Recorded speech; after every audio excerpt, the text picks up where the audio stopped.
the study session for the City Council for the City of Wheat Ridge, Colorado for June 17th, 2024. Thank you all for being here. Let's see, we have 2, 3, 4, 5. I know that Councilor Weaver and Councilor Dozeman had called in with an absence, so everyone else is here, and I hope that we see Councilor Snell join us soon. So we have 2 items on our agenda this evening. Item number 1 is the Wheat Ridge Siren Emergency Notification System, and item number 2 is City Charter Update and Modernization.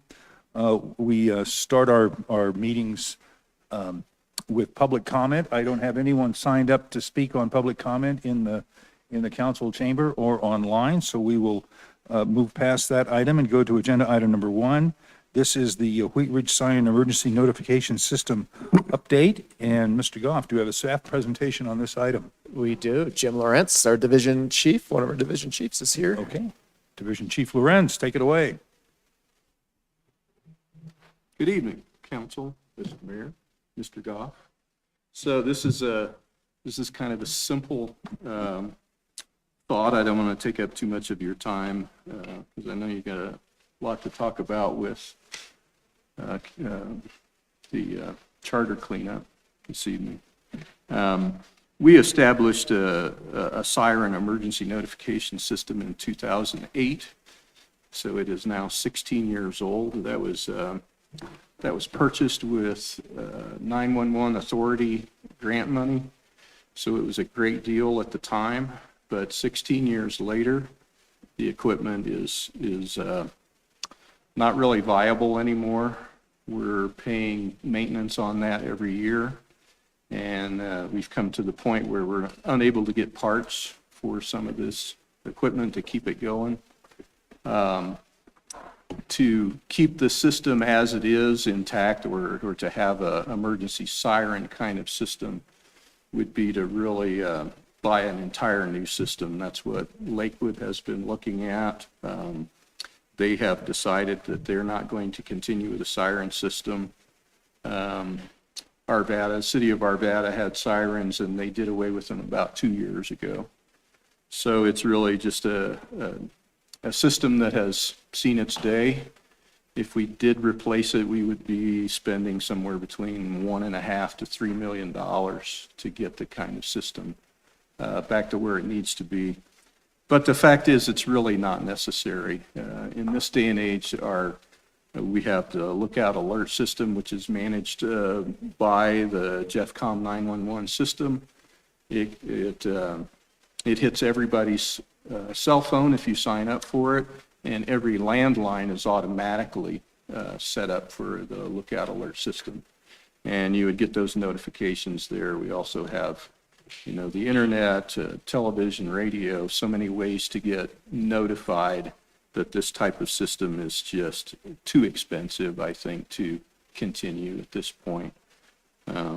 We would also be saving some $10,000 a year on maintenance that we normally pay, and the system, the Lookout Alert system that we have, doesn't cost anything. Of course, it does cost, but it's through the 911 Authority, and there's no additional cost to the city or to customers other than what they pay through their phone bills. So I think that's all I have for you, unless you have any questions. Our recommendation is that we do away with this system, and we would have to take those towers down eventually over time. There's no danger in them. Once they're turned off, they'll be fine, and we could phase in the cost of taking those down over several years in the city budget. So that would be our recommendation at this point. Okay, thank you. Questions for council? We'll start with Councilor Ohm. Thank you, Mayor, and thank you, DC Chief Lawrence. So the one question I had was on the and I just want to say thank you for actually saving the city some money every year. I couldn't agree with you more. I'm not in favor of having many longer. I can hardly hear what they're saying half the time. The question I did have, though, was specifically on the towers. Is there a safety reason to take down the towers? Because what I'm thinking of, this is what I'm thinking of, is the towers are already in place. We're already used to them. And this, and you may not know the answer, but maybe staff might have to come back. But could we use those to lease those to cell tower carriers because they're already in place? And then, so that's my thought. The reason why taking them down. Yeah. These are not really towers. They're just a utility pole with a, kind of looks like a trash can sitting on top of it. It's about that size, round. If you look right out here on the north side of the building, we have one. I don't know if that's a viable use for it. I don't think they're dangerous. I think there is a study that we would do to determine which ones need to come down or if they need to come down at all. I think that's a little bit down the road. They're probably unsightly, and over time, you don't want to keep, equipment that's not viable still up there. They would go down immediately and recycle the batteries and some of the electronics that are in there, so they would go up and take that down. But as far as the pole, I'm not sure what its value is at this yeah, point. that's Something to look fair at. It's good point. We might look into it just Yeah. to make, before we take them down, spend that time. Well, or you already kind of have the real estate, so if you Yeah. took the pull out and put something else in, that would work, and, Yeah. yeah. We'll consider that. Okay, thank you. Counselor Hoppy. Thank you, Mr. Mayor, and thank you, Division Chief Lawrence, for your memo. And I think that this is a pretty easy no-brainer. It's important that we don't waste taxpayer dollars on things that are not being utilized, or that we can maintain. And if we don't find another purpose for the poles, I think your plan to slowly decommission over the next several years and do that throughout a budget system is a really good plan. And then I just would like to say, one thing in the memo is that we've only used it once in the last 5 years for an actual emergency.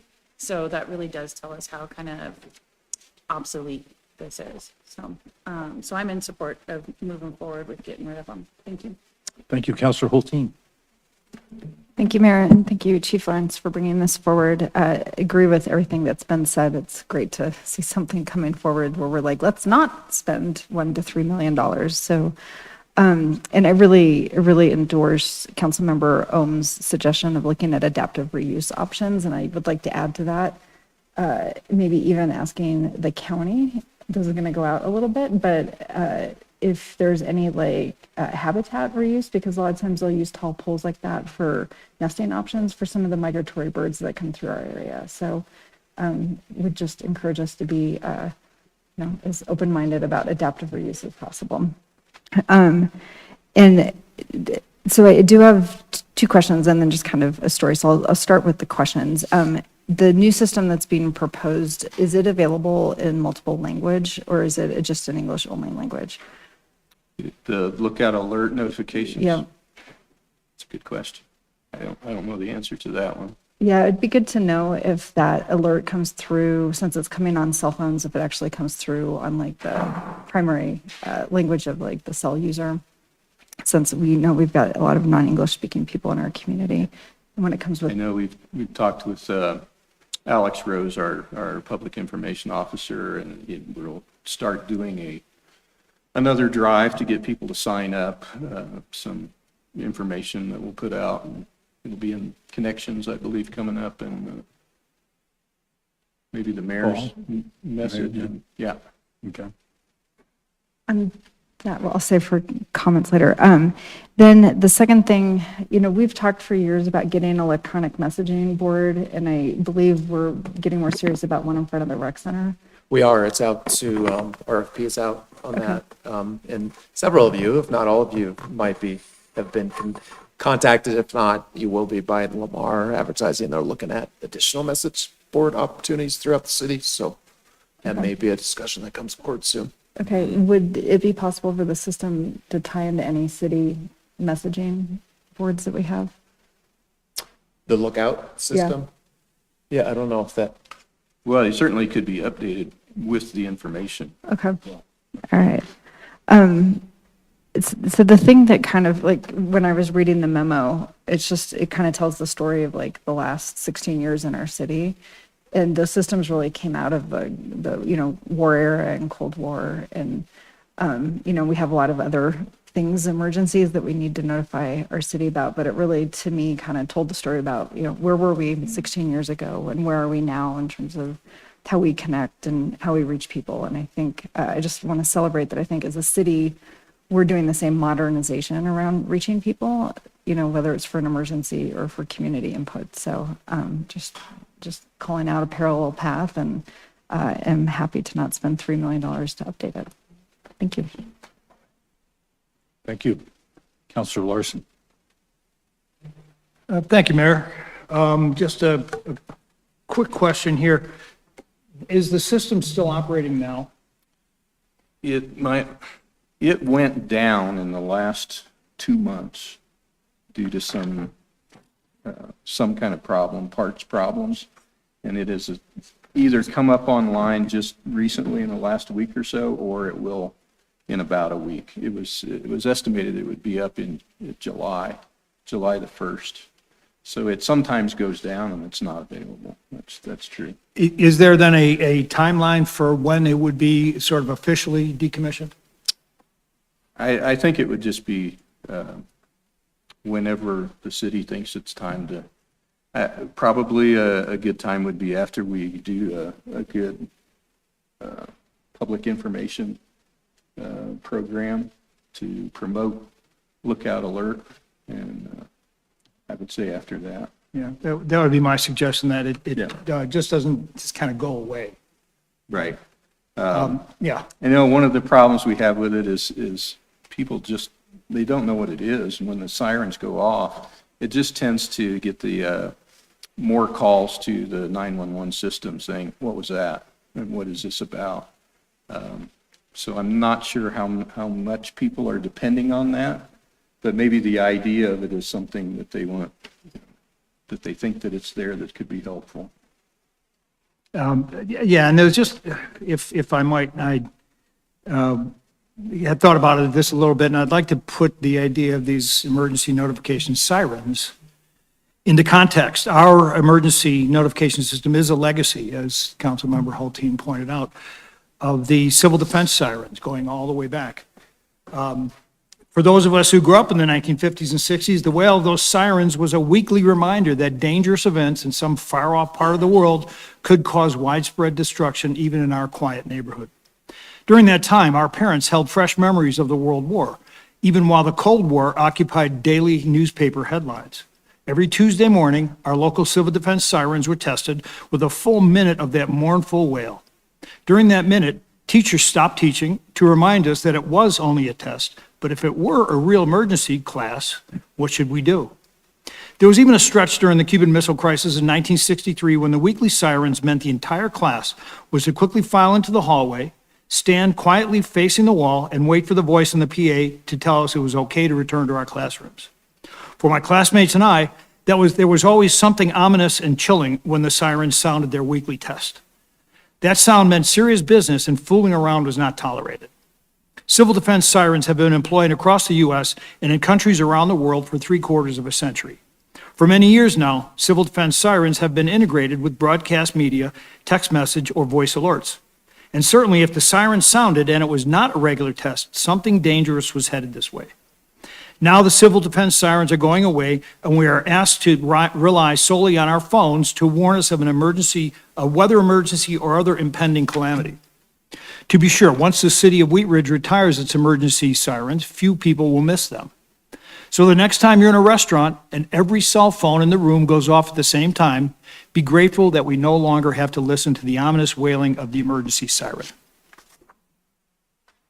Thank you. We have 4 recommendations on page 2 of our memo. Yeah. Looks like we've concluded our conversation on this item. Do we have consensus to move this forward in those recommendations? Thank you so much. Looks like you've got your marching orders. Commander, thank you very much for the memo, and appreciate it. Okay, we're going now to go to item number 2, This is city charter updates and modernization. Mr. Goff, do we have a opening on this item? We do. Thank you. My team's coming up reluctantly, slowly. This was a team effort with our city attorney, of course, and Alex Sheck, and They're double teaming us. yep. Marianne Schilling, actually, all of our staff provided some input on suggested changes. It was interesting, some of the, yep, and our senior deputy city clerk provided a lot of input. It's interesting, a lot of the newer folks had a lot of questions about some of the charter sections. It's like, why is that in there? But Speaking of legacy, right? speaking of legacy, right? But the direction we received from city council was to do more of a simple cleanup at this point, not address all the larger policy discussions and implications.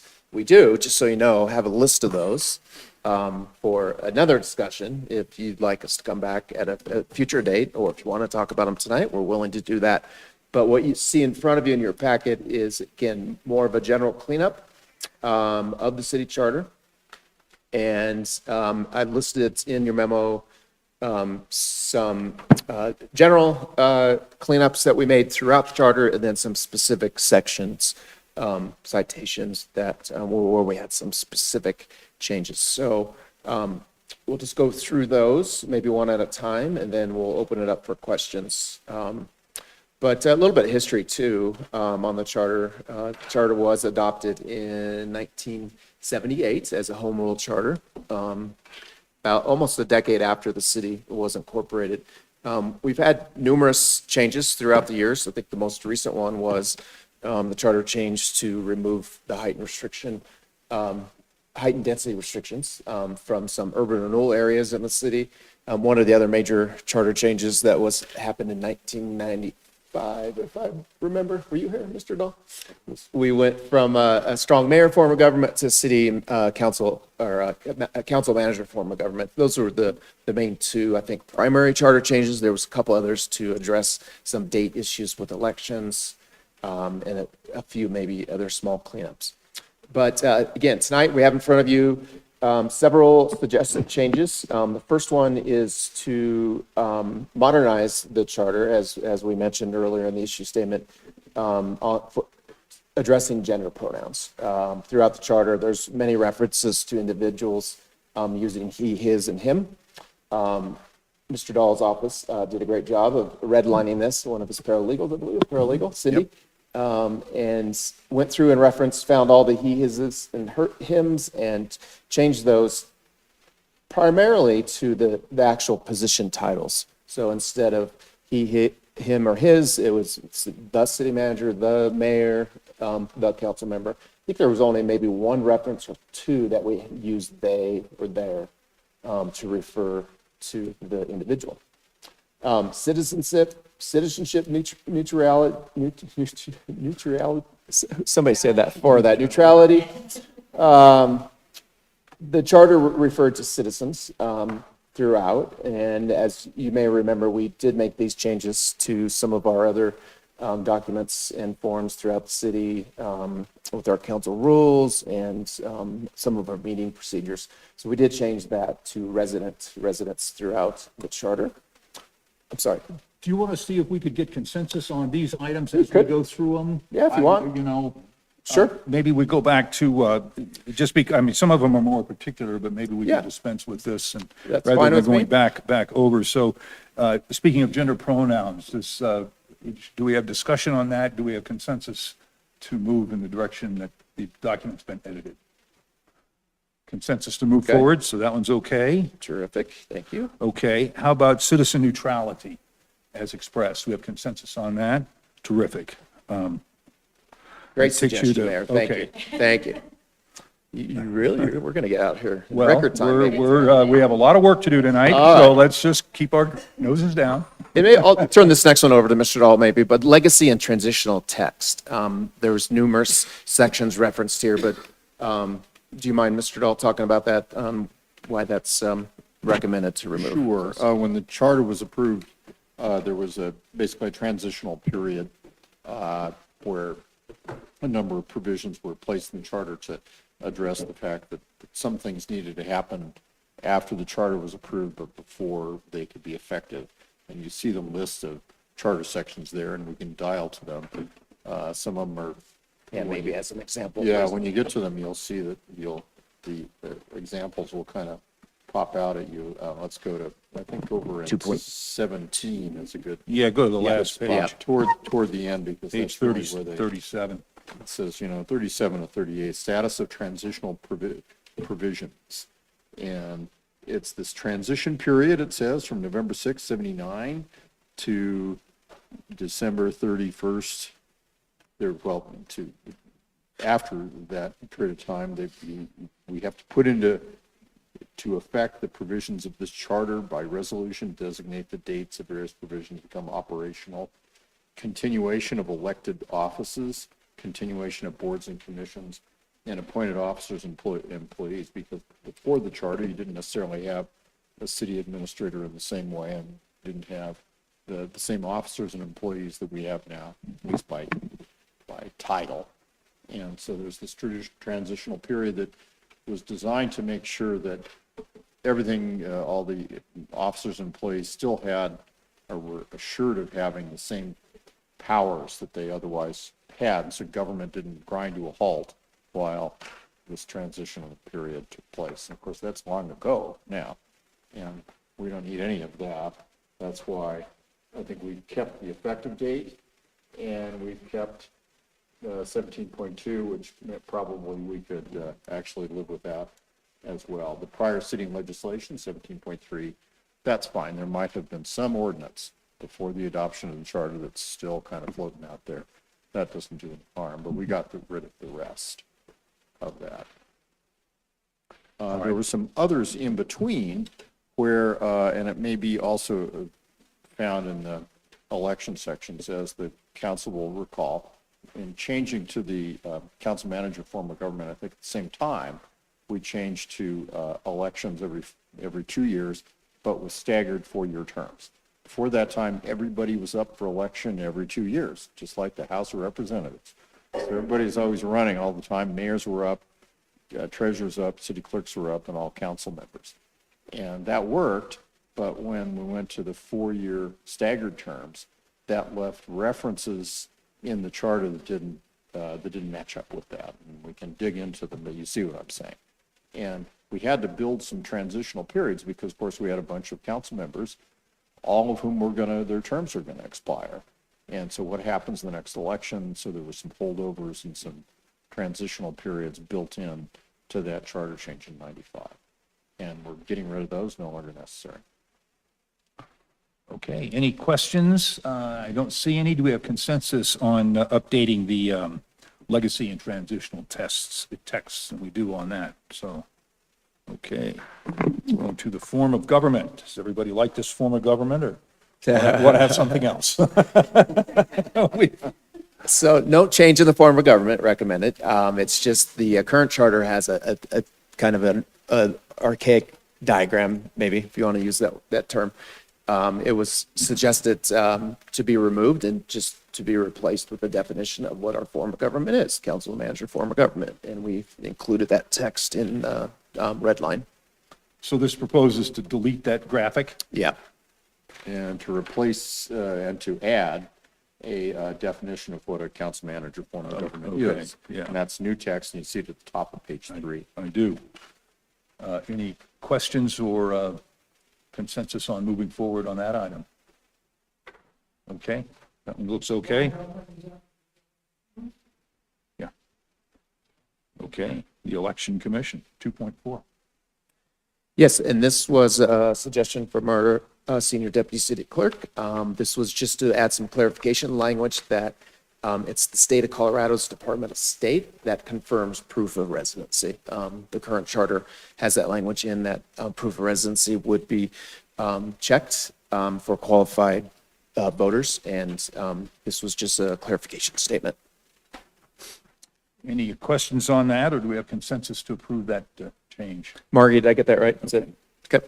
And I got to go back to something else in an earlier section on 2.2. we talk about the general election being on the first Tuesday in November, and I think it's actually the first Tuesday after the first Monday in November. That was a charter change we actually made a few years ago because there was a first Tuesday where there was not a first Monday at one point, I believe. So we had to actually change the charter so that we didn't have that issue again. But you're right in remembering, the charter used to read the first Tuesday after the first Monday. Yeah. Okay, because national elections are the first Tuesday after the first Monday, aren't they? No, they're Just the always first first Tuesday. Straight across Is first it straight Tuesday. across? Yep. Yeah. First Tuesday? Yep. Okay. My mistake. So, 2.7, recall procedures. Go ahead, yep. For many, many years, when you get a recall ballot, it'll say, shall so-and-so be recalled from the office of whatever it is. And then there's another section underneath where people who are running to fill that seat, if the person's recalled, run for that seat. And so the ballot is kind of an unusual one, but you've probably seen recall ballots, and that's how they are set up. And they continue to be set up that way. But a few years ago, the Colorado Supreme Court held that you're really restricting the right of voters to require. In the past, you had to vote for recall in order to be able to vote for, and your vote for the candidates to fill the office were not counted unless you'd voted to recall. And that forces you to vote for recall. And the Supreme Court said, you can't force people to make that choice. If they don't want to make the first choice, they can still make the second choice. And so there's language in the charter, and it's true, it got wiped out of state statutes. I'm sure it's lingering in many municipal charters around the state that say, in order to vote for one of these candidates, you have to have voted for recall. And so we're taking that out to conform with the Supreme Court's decision, which is the right decision. So that's what 2.7 does. Okay. Any questions about that? Real quickly, when was that decision? Trying to recall, if I think it was 2 years ago, it was Oh, 4. fairly recently. Because, I've learned to double the number. If you think it was, I think it might have been before COVID, I think, if I'm not, might have been. We haven't had a recall since then. If we had, I would have instructed in the structure of the ballot for us not to have that requirement, to ignore that requirement, because the Supreme Court's declared that unconstitutional, as it should have. Any further questions? Do we have consensus to move that forward? We do. I had a question, Mr. Dahl, back when they were talking about at the bottom of page 4 in the recall procedure, it says, talking about the petition is filed in the time specified and I quote, is proper in all respects. Is that really as absolute as it seems? I suppose. I mean, recall petitions, there are elements and components that you've got to get right in a recall petition. We, for recall petitions, for referendum petitions, for initiative petitions, they need to be in the right form. Yeah. Before you really release that to the voters. And so I'm not worried about that language. I Is think that that's fair. released to the voters or received back from the petitioners? In this particular case, I think it's received back from I have to find the language. Okay. But to give you a little comfort, I think, our charter also requires the city clerk maintain a group of forms, or a Right, set of right. forms for Yeah. all of these various Yeah. things. And that helps to solve that problem, but occasionally, and it has happened, that cities provided a form, usually it's on referendum. Right.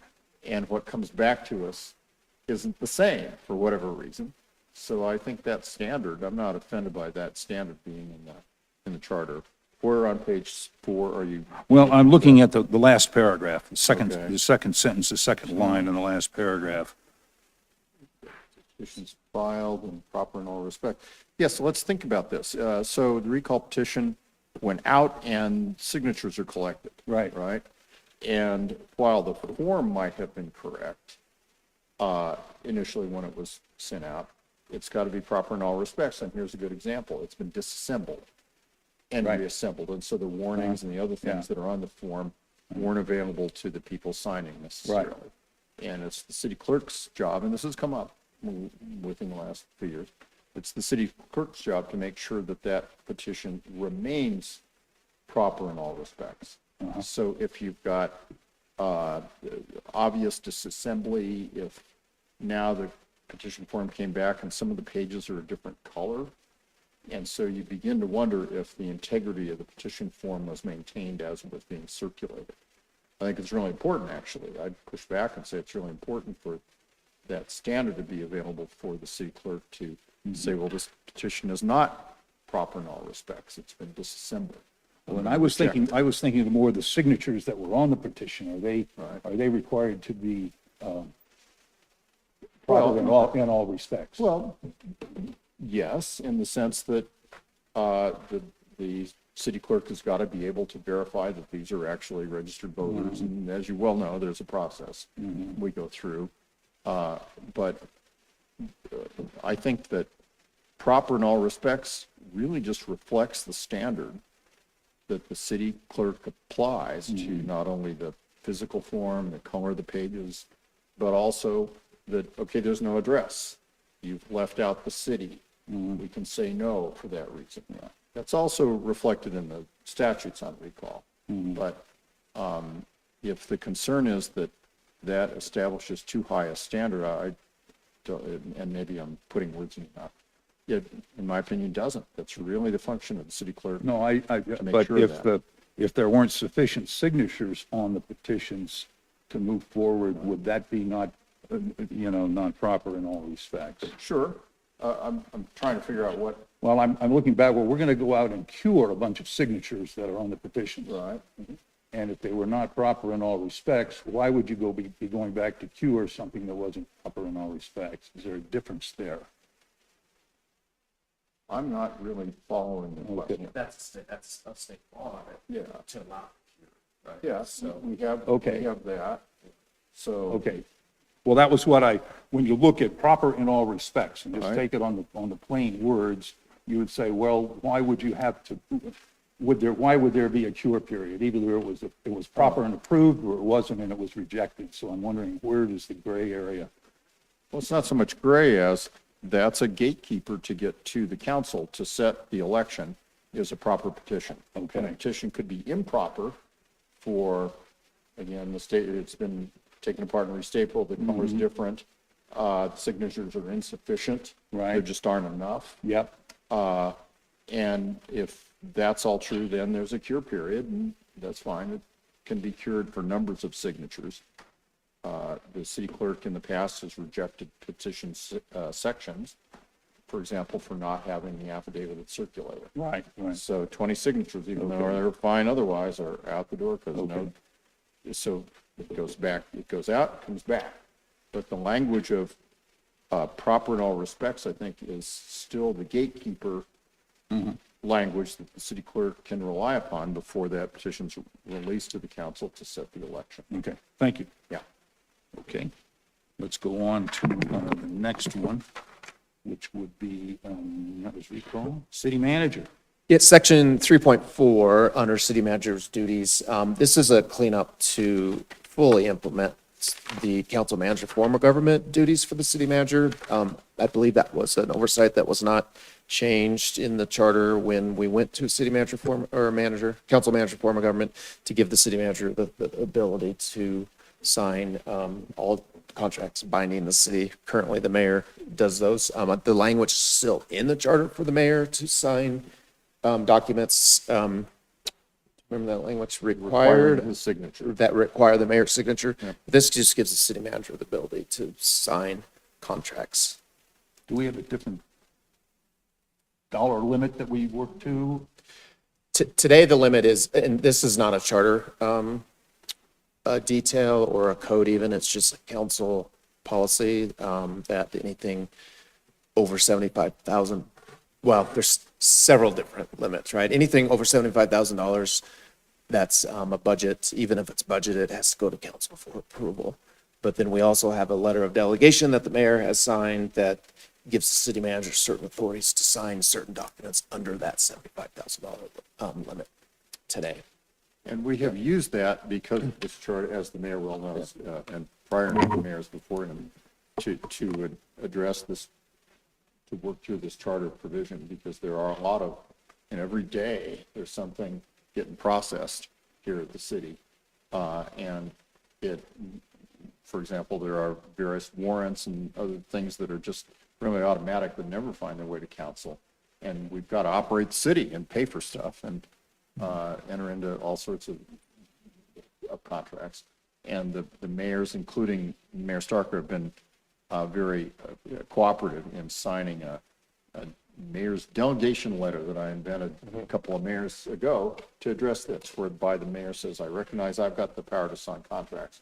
I'm hereby delegating that to you, the city manager, for these following categories of contracts so that we can let the operation of the city progress.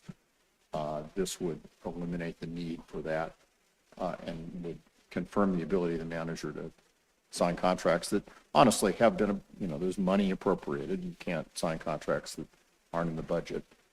But it would allow us to be able to have the manager sign those contracts without having always a mayor's delegation order in place.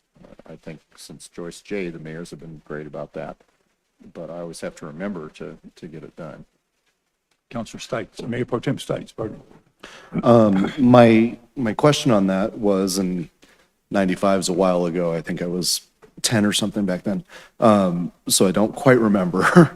Was the intent of when they switched this to keep that to where the mayor had to sign off on this, or was that something that was overlooked?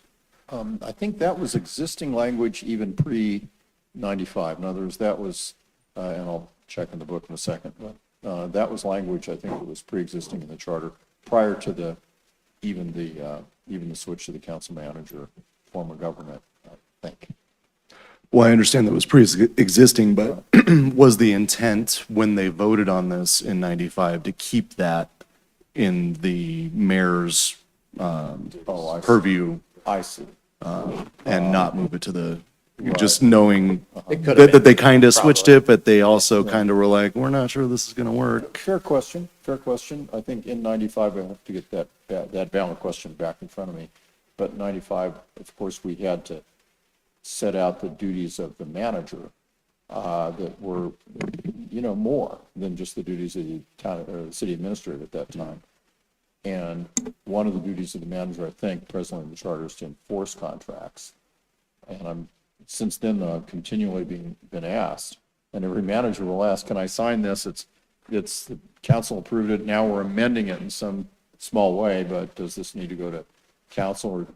And I would usually say no if it's appropriated, but it still is a contract binding the city, so it goes to the mayor. I'm not answering your question as directly as I know you asked it. I can't, let me put it this way. I don't believe that the who gets to sign contracts issue was really in front of the voters in any real way in 95 when the organizational change was made. Okay, that makes sense. Is there any reason that we should try to keep it to where the mayor, is there any benefit? It's an absolute policy call for the council, I think, honestly. It is another checker on the expenditure of funds and the management of the city, to be honest. The way we have navigated that check in the past has been this mayoral order, and the mayor, I would ask the mayor to weigh in, but a mayoral order that says, yes, I recognize that there's a lot of business in the city that happens every day. And it's the mayor's not here every day in an executive function. That's why we have a council manager form of government. The manager is managing the day-to-day operation of the city. I hereby delegate up within these limits so that you can keep that going. But having said that, yes, there is the ability, if the mayor has got to sign contracts that are in excess of that mayoral delegation order and has a question about the contract, then that's another layer of review of that contract. And once in a while, it's true, the mayor will ask, what about this? And sometimes I get that email, and I assume Patrick sometimes does, before the mayor's going, I should stop now and actually ask the mayor to reflect on that. policy question. Before I do, I have a question from a counselor, so if I may go ahead, and Counselor Hulteen. All great questions come from counselors. Yeah, this is actually a really interesting dialogue to me, and I feel like I mean, first of all, it was really fun to go back and reread the charter, first time in a couple of years, especially redlining all the he's. But I think, this discussion to me is at the heart of what the charter is to our city, so I really appreciate it. And we're fortunate that we have like a high functioning, high trust table sitting here right now in which, this is not something that is a crisis in our city, but, after us, I mean, we only revise the charter every so often. And I wonder if there isn't some sort of process or something in there that would allow, should council have concern about abuse of that they could call forth and ask the mayor to retake back that authority. I mean, is that a process that could take place? Like if council's like, wait, we're really worried, like we're, up against the rails and the budget has become much more pressing and we don't have, the people sitting here and we've got less trust. Like, could we put something in there that gives council the authority to request the mayor to Yeah, council can act on, doesn't have to be in the charter for council to act on a procedure like that in the Okay. future, if you would Okay. like. Yeah, to direct the I mean, mayor. it seems to me like if that was in place, then I don't think we need more checks and balances in the charter. Fair enough. To that point, there's who signs the contract, and there's really who authorizes it, who budgets for it, and is this contract a good idea? Or within the current, as you say, in the current, maybe a future sort of economic environment, that there needs to be just more care in taken in contracting and spending money.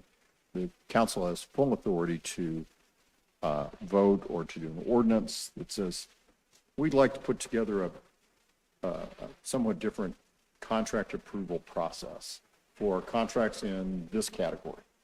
That's perfectly consistent with a charter provision that says the manager signs contracts, because that's who signs it, but really, how do they get approved? So what you're asking is there latitude for the council, if this change is made, to continue to have authority over how contracts get approved? Absolutely.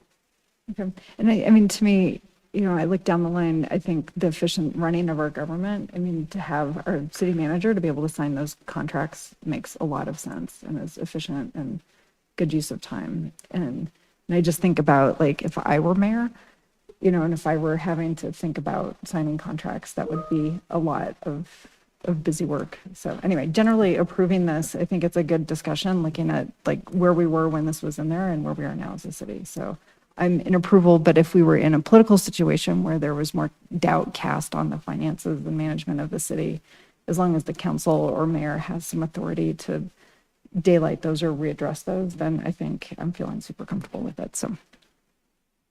Now, Mr. Dahl, I didn't want to dodge your question altogether. Please. But I do have a question because in most of the significant contracts and significant expenditures that we have in the city, it comes before council. Generally as an ordinance perhaps, so I'm not sure whether it's a resolution or an ordinance. So is there a sort of a dollar limit or an importance factor on those issues and those expenditures that we have it's not in the charter, but in our codes or in our practices? Yeah, our current practice is anything over $75,000, even if it's budgeted, even if council approved it in the budget, comes to council for approval. I think Mr. Stites was asking if, you may not have been referring to this, but it used to be at 10,000 at one point, and that really slowed things down. So 75, we look at it as just another, I think, more of a transparency for the public to see these expenditures. It's been approved in the budget, but, the budget, when it gets approved, is a very big document. So a lot of cities have a limit where it comes back to the council. I think a lot of cities, though, if it's already budgeted, they don't necessarily have to bring it back. So it's different in every city. So yes, Short answer to your question, 75,000 is the limit for approvals for And does appropriations. that seem like does it become practically a burden for you or the staff to do that? I don't think at this point, 10,000 was a burden. Yeah. 75 is not bad. There's not too many we have to bring back. All capital, Yeah. right? I know, if I could just jump in and just say, I think it's something that our procurement manager would love to bring up for discussion with council at some point. It's not on fire. We're noticing a lot of our neighbors are going to higher limits. But I think I agree, what we're doing today works. We bring them to you as motions, Okay. provided the money is budgeted. So just to clarify that, it becomes a resolution if we're asking council to appropriate additional Okay, funds, right? okay, so- But otherwise, it's just a motion to approve a contract. And also to make it more efficient, what we've been doing the last several years, if we bring a contract to you that's larger than $75,000, and it's going to require multiple payments over the term, we ask council to approve the full contract for, like, let's say it's $500,000 and all subsequent payments. So if there's payments that come forward that are over 75,000, those don't have to come back because you've already approved them. So to answer your question, I sort of think that it's prudent public policy to have some sort of dollar threshold where if it gets to there, council has an opportunity to look at it, at least to put their eyes on it and say, yeah, it sounds all right. So, and I think it's prudent because, we don't make these rules sort of to service when everything is going well. These are when we're in a storm, in a strange sea, and you're looking for a stiff mast and a good sail to get out of it. And this is the sort of the mast and the hull and the sail of the ship. So that is sort of how I think you should construct it, and then still be able to sail it efficiently, kind of at all times. So I'll stop my boat analogy. Fair enough. Fair enough. So the shift to manager executing on behalf of the city all contracts binding the city, which now shifts from the mayoral language over to the manager language is fine, understanding that it is the council that approves contracts binding the city above these levels that the council has set as the level that needs to be that council approval in the way that Ally describes. And these are sort of, and contracts is a bit of a broad term, I think, right? I mean, would you see that this would be, approving plat Mylars where the mayor's signature is requested, or? I think that's different. That's still the mayor, that's Okay. not a, contract, that's. Or the agreements another that go with instrument. that, that's still outside of the, Yeah, if you've got, for example, a subdivision improvements agreement, I think we presently set those up for the mayor's signature, do we? Yeah. I believe.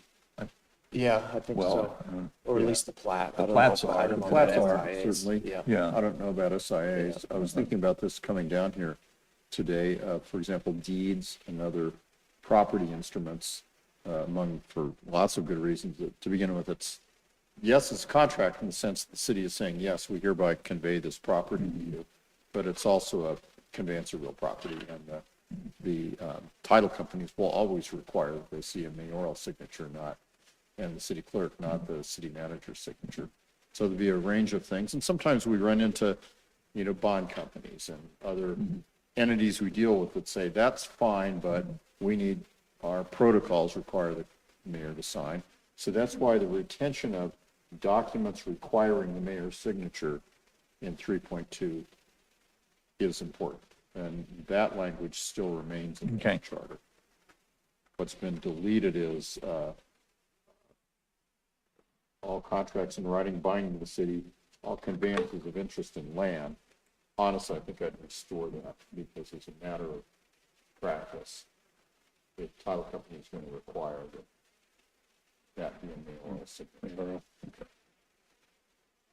they're going to say, well, that's a contract binding the city, or that's a contract we require the mayor to sign.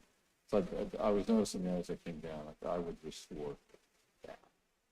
But the larger policy question is if there has been a budget that accounts for this expenditure, this much for repaving, and now we get a contract in to repave, and it's been approved from a budget standpoint, and the council has seen it because let's say it's over $75,000. All those approvals are in place. We've budgeted the money, we've appropriated the money. There's a contract that the council has approved. The manager ought to be able to sign those contracts, because you've gone through those levels of city approval. Do we have questions on that? Or a consensus to move as recommended? We approve as recommended. Thank you. Okay, thank you. The next section, go back to my notes here. Duties of So, clerk. yeah, duties of the city clerk, section 3.8. This one, and I believe the next one, is to help us implement really the changes we've made over the years with the city clerk and city treasurer's position. In the past, many years ago, the city clerk and the city treasurer did have staff under them that they supervised. We've made changes to that, again, to really align with the current practice and then also the practice of the council manager form of government. So we're suggesting to delete that the city clerk shall supervise the staff under his jurisdiction. Under the city clerk's jurisdiction. Yes, it would be. If we kept it, it would be under the city clerk's. We're gonna have to fix that pronoun if Do we have questions on this? And do we have then consensus to move this forward? We do. Thank you. Okay. Next item is 3.9, same thing, but with the city treasurer. And this has been in practice since a couple of years since I've started. So we've been doing this for over 20 years. All the staffing was moved to the administrative services department. Any questions or show of hands for consensus? We have consensus on that one. Mr. Dahl, you want to do this next one? Section 5.101C3, building height and density limitations and the definition of family. Sure, the legislature in this most recent session, which, as you know, was devoted in part to housing needs as a part of Governor Polis's administrative efforts, the legislature passed a statute that says it's not available, not legal for local governments to regulate on the basis of familial relationship. And it has, caused us to have to actually, and we'll look at some code changes too, because it's a classic to say, okay, a single-family home can have a family, any number of persons related by blood, marriage, or adoption, and also no more than X number of persons that are unrelated. And the legislature saying, okay, you can't use familial relationship to govern residential occupancy. It sounds more difficult than it is in practice, because in practice, you'll actually have, bedroom and floor area restrictions and residential standards that largely protect you. But it will require some other code changes, which are outside of what I suppose we have to focus on here. But the charter, and I have it in front of me, talks about, defines a family unit, one or more persons related by blood, marriage, or adoption, or no more than three unrelated living together as a single unit. And it's all in aid of the residential occupancy 21 units per acre charter limitation. And so that's what that's in the charter as a sort of a definition to support that 21 unit restriction. That's not being proposed to be changed because you can have that restriction, but we've managed to deal with the language here by calling it a residential unit. It's not really going to change the fact that we have density limitations, because that's in our charter. We have height and density, which is a little unusual for a charter, but we're all aware of the fact that there's history here, and that's not proposed to be changed. But in order to be consistent with that state statute, we've changed the terminology. Questions? Yeah, I do have a question on that, Mr. Dahl. In that paragraph, under definition of residential units, that the last sentence that was deleted, all right, single housekeeping unit designed for the use of more than 3 unrelated persons such as blah, blah, blah. Each three persons in any unit shall constitute one family unit. And the reason that's being deleted is because that was counting against the density? Well, it's, to begin with, it uses the term family unit, which is a familial relationship, which now we can't use. And we said, okay, shall we change that to residential unit? But then we came to the conclusion that this last sentence wasn't that necessary to energize the 21 dwelling units per acre standard that is really why you even have that definition. We felt that that the definition now of a residential unit was sufficient enough for us to know that and to enforce our 21 unit density standard. In practice, that density standard is much more effectively implemented in Chapter 26 of the Code of Laws, the Land Use Code. And we don't really need the charter much to be able to implement that because the Land Use Code has long since done that and more on that subject. That helps explain it. Thank you. Yep. So then, Mr. Dahl, would sort of 4 persons living together in an apartment, would that be one residential unit then? Yes. Yes.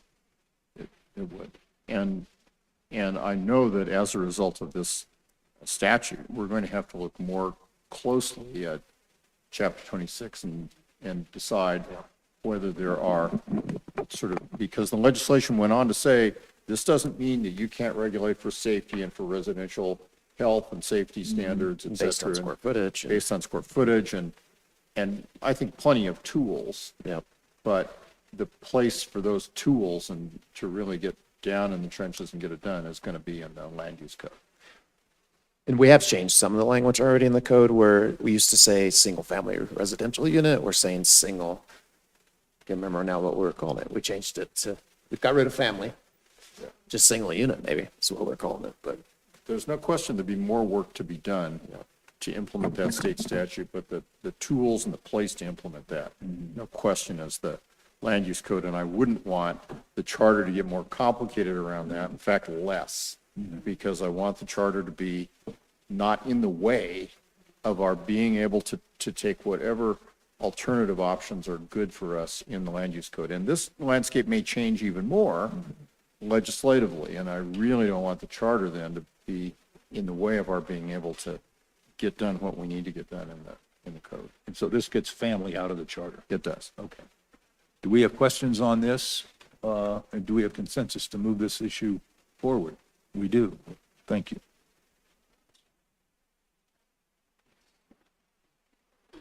Eight point four. Judge. this is very similar to, somewhat similar to the city treasurer and city clerk item above, but this was a procedural change we made, especially most recently here, we went to an administrative management model instead of a, what was the other model? Legal, Well, be a judicial yeah, model. Judicial model, right. So yeah, the administrative management models is where the court administrator, under the direction of the city manager's office, takes care of all the administrative matters. So we're suggesting that we delete language where it says today that the judge shall supervise court personnel and also that he shall submit a yearly budget. Both of those items are going to be done by the administrative staff. The judge shall. What's that? The judge shall. The judge shall. Are there questions or on this particular item? Do we have consensus to move it forward? Okay, we do. Thank And you. if I might, Mayor, I noticed as we were working through this, we are past first reading on the new judge's contract, and you'll see second reading next meeting of that contract. And because we hadn't yet had this conversation, these two things, yearly budget and I think there's supervised court personnel through the court clerk or whatever language I kind of put together.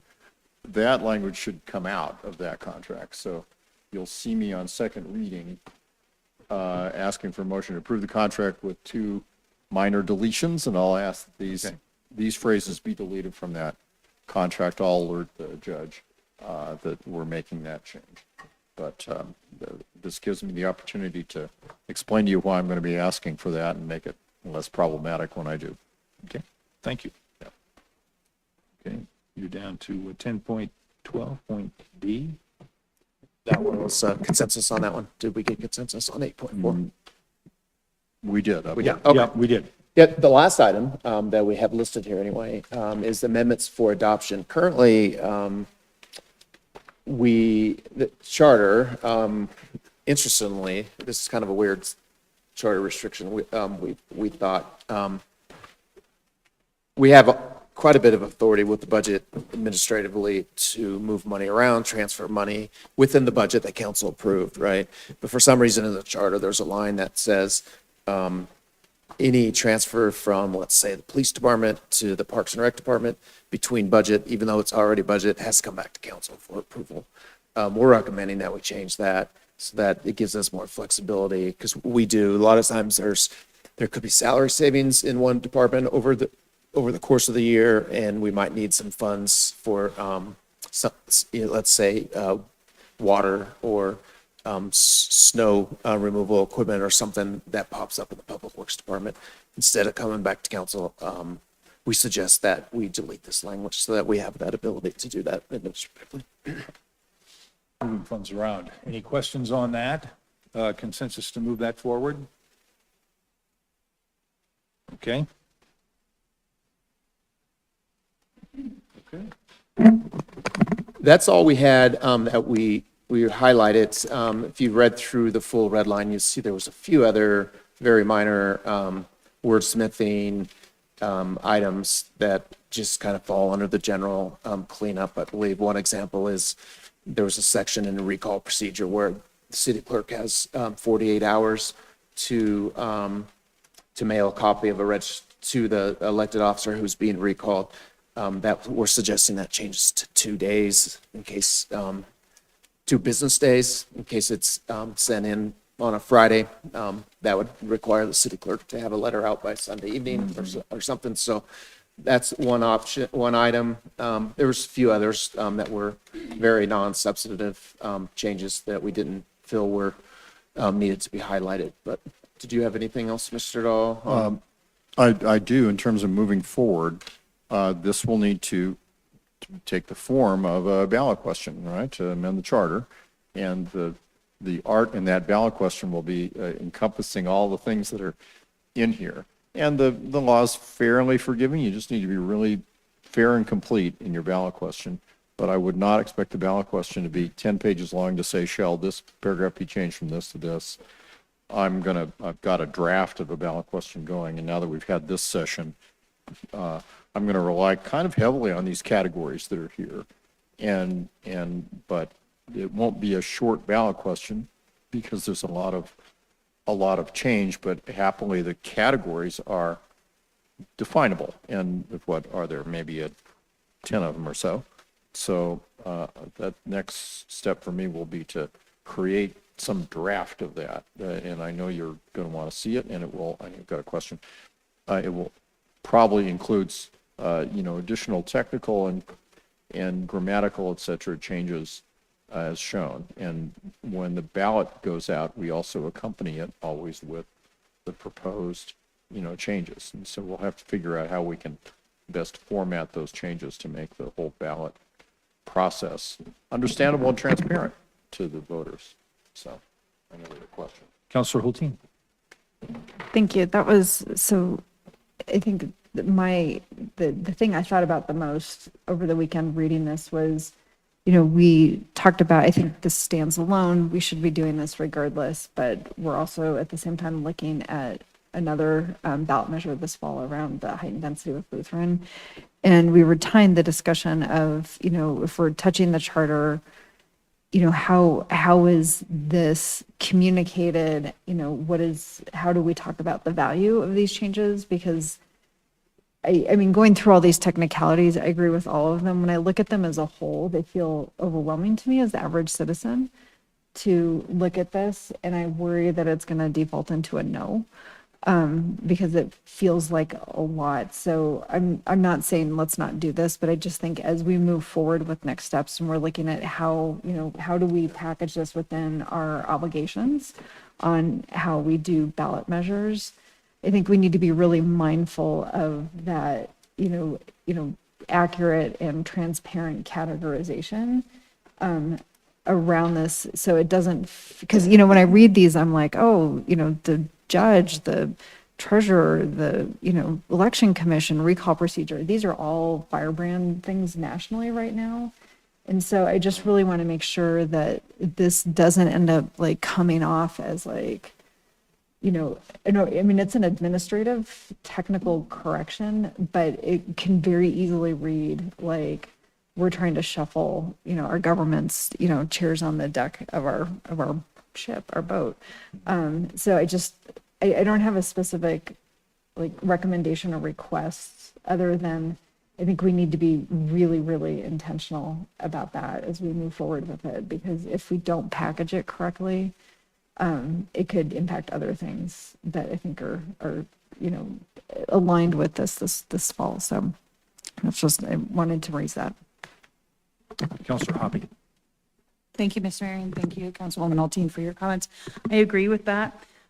I would say my suggestion for further direction in this is there are places where there are words that if people see those words, regardless of what we did in that heading, building height and density limitations, right? It's going to send somebody through the roof immediately. Yeah. So I would caution, because all we did was change the definition of family to be up to term with the state law, right? Yep. So I would caution using those words that would send somebody down Yeah. the wrong alley. And also some of these, like the ones that we're doing to comply with current state law, I think they should be together in the, like, to comply with state law, this and this, right? And I don't know that you actually need to say this section, because I imagine what we could do is put on What's Up Wheat Ridge, they're redlined, so people could go and see what the actual red lines look like if they get confused. Because this is going to be a really hard story to tell without somebody having an opportunity to go straight to just be like, hey, get it straight from the horse's mouth, go to What's Up Wheat Ridge and check it out. Also, when you're looking at like the gender pronouns and it says things like, was changed by using position titles or other gender neutral language. Really, the other gender neutral language we used was person, right? And then other than that, it went to either the title, or I found the two theirs and the one they. I was like, I didn't see those. I read the whole thing. Found them. And, they changed to from upon there to upon the, right? So that's not even, I wouldn't even consider that a gender neutral change, right? Or, gender neutral language, So I think that, so I think I would just be careful around the way we tell that story. And then, like the kind of the legacy and transitional text and the like alignment into the like the council manager, pieces, the cleanup pieces around that, I would maybe package those together in the language too, right? Good. No, these are all good suggestions. Related, things that are related, I would keep them together instead of it being kind of, I understand for our purposes, we went through numerically, but I think that doesn't really, won't read very well in a ballot question. No, it's really helpful. Thank you. Probably topically. Counselor Larson. Thank you, Mayor. And I completely agree that this is a fairly big project. And I don't envy the person that has to wordsmith this thing. There's a lot of nuance that will be read into no matter what you put in there. That's why I agree it is very important to have the marked up version available easily to find. You can, wherever it's located, it's like, oh yeah, you can go there and you can find exactly what we're changing. And it's not like we're trying to trying to hide anything. So I think that if those two things are done, and I agree with Councilmember Hoppy that rather than try to numerical or chronological or any other sort of order, by subject to be the best way to organize it, and then have readily available the marked up copy. Mayor Pro Tem Stites. Thank you, Mr. Mayor, and I agree with everything that's been said. I do, because everything that's been done is very innocuous, right? There's nothing in here that's controversial, but I was kind of joking before the meeting that it's all in how you spin it, right? Because when you start throwing words like family and gender pronouns, and those are all very hot, and height density and things like that. So what I'm happy about that we are probably moving forward with this, and the other question at the same time is we are going to be doing a lot of education and a lot of outreach prior to this election. So I think that we can, as a council and as staff and as a city, we can get out and kind of beat the bushes and make sure that we're educating people as far as what we're doing, what the intention of this is, and that, you know, there's no massive changes coming. This is just a cleanup. And I think those are the words that we really want to use as we're talking about. This is a cleanup, and we're just trying to get everybody going. Thank you. Counselor Hulteen. Thanks. I think Councilor Hoppy really did a good job. And so I just captured 3 categories. So there's compliance with the higher jurisdiction. So whether it's state compliance with the higher jurisdiction. So there's been a legal change at a higher jurisdiction. And then changes that fall under accuracy or clarity of definition. And then modernization of administrative practices. And so I think everything falls in one of those 3 categories. And if I think about what it looks like to talk about this as a ballot measure, I think those feel really understandable and I think are clear and accurate. And to everyone's point, making sure it's really easy for people to actually go through and see what the changes are. But as a story to tell, those 3 categories, I think, make a lot of sense and don't really raise unnecessary flags. Can you repeat the number 2 again, the second one? Accuracy/clarity of definition. Okay. No, And that's so I really think like great. the genders and the citizen neutrality, family, like there's some things like that, or just clarifying the definition. Okay. Would that include then this legacy and transitional text stuff? It might be modernization or, well, yeah. Because that, I mean, that's pretty obvious that Yeah. this stuff is outdated and should be removed. Yeah. Modernization. Cool. Great. Thank you. All right. Any other observations, questions, clarity? Okay. You have enough direction Yeah, on this side? maybe a couple, just real quick, summarize the next steps. So we do have another study session where we'll bring back a draft ordinance July 15th. We need to notify the county if we're going to participate in the 24 election. So it sounds like we have consensus that we can notify the county clerk. We're going to have at least one ballot question on. Am I hearing that you are wanting to move forward with this?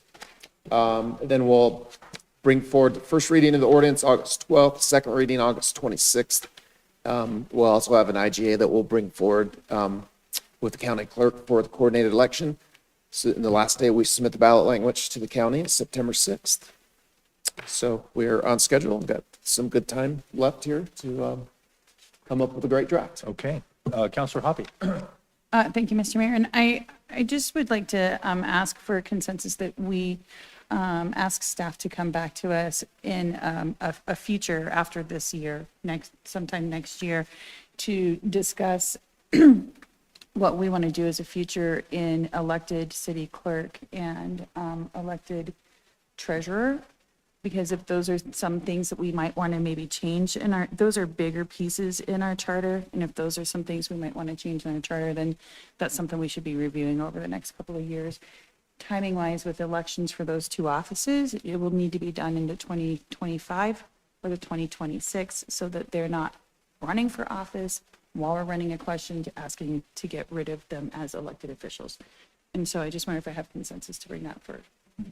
Thank you. Mayor Pro Tem Stites, or are you signing on with Counselor Hoppy and Mr. Larson? Thank you. Okay. Anything Anything else? Okay, That's it on this one. all right, well, let's go to, we still have, what, city managers matters, or staff reports? It just a couple of quick things. We have another Shop Wadsworth initiative that has started to encourage residents to shop businesses on Wadsworth during the reconstruction of Wadsworth. There is information on Local Works' website about this. The more you shop along Wadsworth, the more opportunities you will have to win $1,000. Program runs through July 31st. And lastly, the new Tin Cup Ridge / yard waste collection site is open now, every Saturday and Sunday through the end of October from 9 a.m. to 4 p.m. It's at 151 South Rooney Road in Golden. And do That's all I they got. just- Do they just take yard waste? They take, well, I don't think they take like grass clips and stuff, but they take branches, Branches, bark, okay. things like that. They have a whole list of things they don't take. Okay. So go to the website. Okay. Yes, and I think it's pretty inexpensive. It's like $25 a load. It's usually a pickup load. It's considered a load, so it's not too All right. expensive. And elected officials reports. Counselor Hulteen. Thank you, Mayor. So I've got a couple things. I will just say Happiness Gardens looks awesome. So I, last week actually was in Rancho Cordova, California, on behalf of the city, representing our interests at the Transportation and Infrastructure Systems National, the retreat. And I wanted to share that what's coming out of there are a couple of things, and I think they are really to the benefit of the city, so I'll remain strongly engaged in advocating for. One is to turn the Safer Streets and Roads for All into formula funding that all municipalities would get, and that would be funding that would translate into investing in more safety in our community.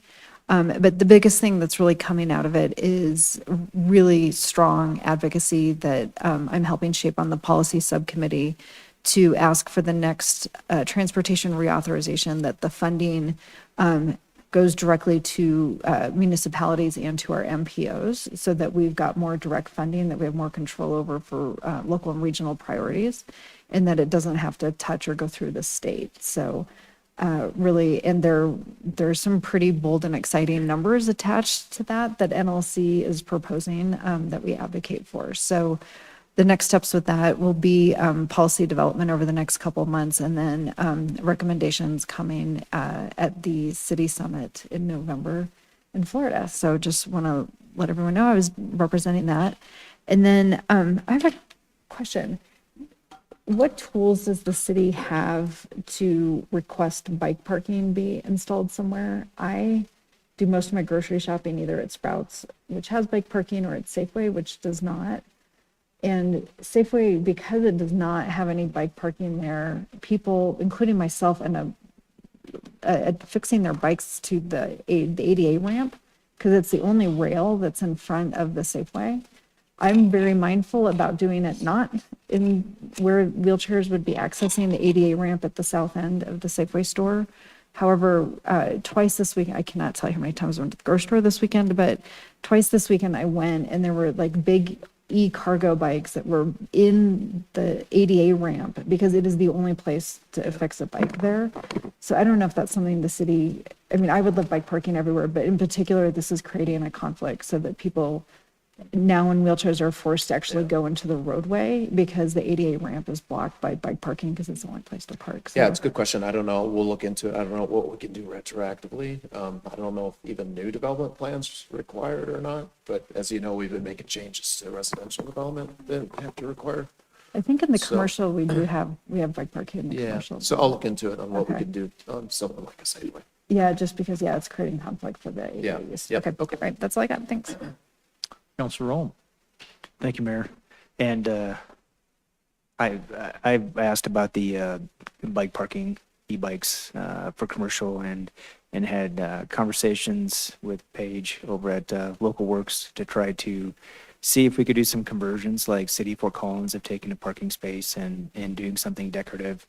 And so I think there's some opportunities for some partnerships, with the city, with the businesses, to try to get more people, because I see this as inevitability of having more and more e-bikes and having them. I have conversations with people, you know, that have traded in their car for the e-bike and they're doing the grocery shopping. And so we just need more opportunities, and I'd like to see more conversations with those businesses, you know, whether it's with the economic development staff, local works. And then on a different note, I was able to attend the ribbon cutting for the Ives, which was, it's a big milestone. We had a lot of officials. Of course, we had the mayor, we had Mayor Pro Tem Stites there, and Dan was there, Councilmember Larson, and we had Commissioner Tracy Kraft-Thorpe, and then we had my predecessor, Zach Urban, who represents HUD, and then we had several other really higher ups from HUD come from DC, which I thought was, I was very honored and humbled that, you know, this was not a huge development. This was a 50 unit. So this is a very small development, and there was somebody representing Representative Pedersen, some staff, and there were a lot of people that kind of came together to get this one small unit that is going to be part of maybe someday a future development when funding comes. But I just thought, like, wow, that, you know, and they said too, having those conversations when I was talking to Mayor Pro Tem Stites about, like, would there be a possibility of opening this up to the public? And when I was talking to some other people with Foothills Housing, they said that they were amenable to something like that if people were interested in seeing those units. And let me tell you, though, when you walked inside the units that I saw, like, I was ready to move in. They were beautiful. They did Shopworks Architecture did a fantastic job with the lights and the windows, just really nice. And it's like, when you're looking at, like, where do I want to place something, you know, and I look at, it's, you know, it's right on our, you know, our major arterial. It's got a really great access. And then I also think about, like, you know, I would definitely put a higher price tag on that unit that faces the park. That's such a, you know, great amenity. And so I think it's a great spot. So I could go on, but I'm gonna yield my time. I think I was really happy to see everybody there and the support of everybody. And I think that it shows well for Wheat Ridge that we're really in this for affordable housing. Thank you. Mayor Pro Tem Stites. Thank you, Mr. Mayor. Just to tag on to that, I really do think that it would behoove the city and Foothills to get as many neighbors to go and tour that facility, because I think the thought of affordable housing to a lot of people is run down, you know, nasty looking apartments. And what's been built at the Ives is an amazing, beautiful facility that's going to serve our community very well. So I hope, because we talk about neighborhoods and we talk about, you know, arteries and different things like that, and this is somebody's neighborhood. I know it goes to a major street, but it backs up to somebody's neighborhood. And I had the opportunity to stop in at the District 2 meeting back in October or whenever it was. And I think with a little bit more education, those neighbors are really going to get to like that facility and what's going to come with it. So thank you. Thank you. Councilor Larson. Thank you, Mayor. And yeah, as another attendee at the ribbon cutting at the Ives on Thursday last week, it really it impressed me how I guess just important this project is seen from other places. There were bosses on top of bosses on top of bosses. This is like the, you know, a good indication of the structure of some government departments, because there were some heavy hitters there, and it really kind of made us feel proud that Wheat Ridge is on the forefront of this. It's an impressive building. I had a chance to go around and look at some of the rooms and the way the first floor is set up. It is, again, a facility that I think between that and then the Van Street lofts down the street, both of these within the past couple of years, highlights the fact that Wheat Ridge is moving forward with housing. And then the other thing I'd like to mention, remind folks that we're just 2 weeks away from Ridge Fest that's coming up. It's going to be at Anderson Park. I've already signed up to volunteer, and I will see everybody there. Is there any more reports to be done or business to be not transacted, but to be noticed?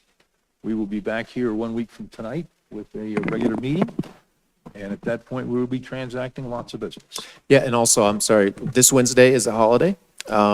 City businesses or facilities will be closed. The rec center will still be open, I believe. But Wednesday is Juneteenth. Right. So City Hall will not be open. Okay. Thank you all for being here. We will stand adjourned.